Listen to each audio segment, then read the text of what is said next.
Oh, it is that time of year. Christmas is just around the corner, and you know the decorations are up. Everything, the stockings are hung by the chimney with care.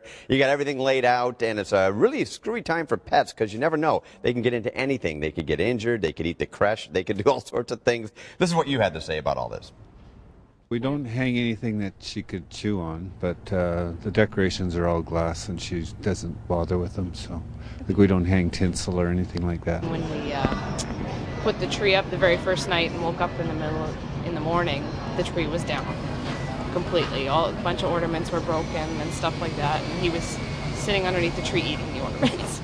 Put the ornaments high enough, like I've done with my kids, to make sure she doesn't get up. We keep chocolates, and we don't have poinsettias, but we keep chocolates up because she would steal them for sure. I can relate.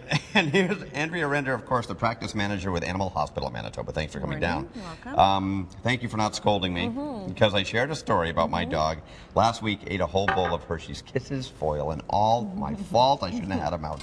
It's a tough time to have a pet. You got to keep a lot of things in mind. Yeah, and I think we get so caught up in what's exciting that we don't really think about. We're putting out all these things that would just entice an animal. It's colorful, it smells good, Right. It's hanging there, it's accessible. You leave and it's still there, so it's really tempting. It is. Yeah. So what are some of the things we can do? What do we got to watch out for? Like the woman mentioned the cat and the Christmas tree. Yeah, that's really common. It's a tree, right? You brought a tree into your house, they Right. like to scale it, there's colorful things. If your tree stand isn't really secure, you have potential for tree coming down on cat, through things, breaking things, lacerations, things like that. And if you're gone, the cat's been there all day, potentially. Right. So that's something. And the tinsel, a lot of people don't realize it. It's soft to the touch, but, Yeah. Yeah, and the temptation is, say your cat or dog did eat it, and maybe it's coming out one end, to pull it, don't. Take it to Are your you serious? veterinarian. People- Yes. Yeah. Well, what can it do? Can it cut them? Well, you know what? It's a string, right? So it's the same as your cat eating a string. You have the potential for it binding around things inside. And so you don't want to pull it. Call the vet. Go right down. Say, Right "We have away, this don't problem." wait it out. Don't think No. nature will take its course. No, I mean, in some instances it may, but the biggest problem we see is people waiting. And then, by then, it's escalated. And what we need to do potentially is more. Okay. So more stress on the pet, more cost. That's reality. And the other thing animals do is if they're not feeling well, they hide, right? So that gives us less time by the time they get to the veterinarian to help them.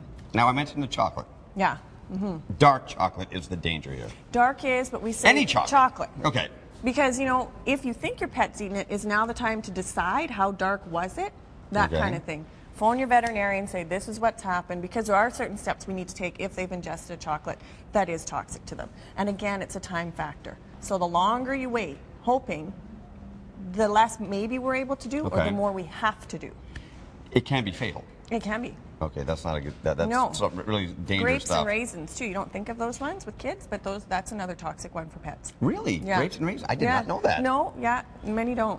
All right. Okay, a lot of food on the table this time of year. The turkey, and you're Yeah. tempted to, maybe slide it off the table there. Dangerous stuff. The bones. The bones are, because poultry bones are air filled, and so they sort of break up and shatter and whatnot when the pet eats them. So then we see damaged intestines and tummies and so forth. And again, can we go back and fix it? So it's those kinds of things. Also, if your pet, say, eats dog food all the time, now we give him turkey.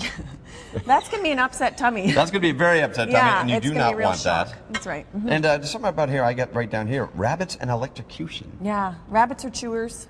They love to chew. They just kind of cruise around chewing. Right. And cords look really interesting. Maybe a different color. You got the green Christmas tree cord. Sure. Enticing. Well, I was watching National Lampoon's Christmas Vacation last night with the cat behind the chair. Yeah. Yeah, it can happen. It does, so yeah. You got to be careful out there. Yeah. And also stress, too.